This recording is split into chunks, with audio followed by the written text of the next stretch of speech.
আসসালামু আলাইকুম। রাধো বারো খাও চ্যানেলে আপনাদেরকে স্বাগতম। ছোট থেকে বড় সবাই মোটামুটি এখন ট্রেন্ডিংয়ে পছন্দ করে ফ্রাইড রাইস, চিকেন ফ্রাই।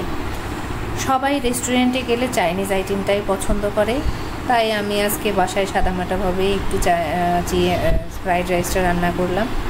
আশা করি আপনাদের ভালো লাগবে। যদি ভালো লেগে থাকে প্লিজ আমার চ্যানেলটাকে সাবস্ক্রাইব করবেন এবং কমেন্ট করবেন। আমি দুটো সবজি নিয়েছিলাম, এক বরবটি আর আমার কাছে এটাই অ্যাভেলেবেল ছিল, গাজর। এই দুটোই অ্যাভেলেবেল ছিল। বরবটি এবং গাজরটাকে তেলের মধ্যে ভেজে নিয়ে তারপরে আমি দিয়ে দিচ্ছিলাম পেঁয়াজ কুচি।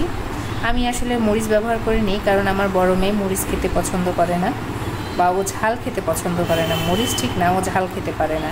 এই জন্য আমার যখন আমি ট্রাই করি খাওয়ার, তখন আমি সঙ্গে কাঁচামরিচ চিবিয়ে খেয়ে নিই।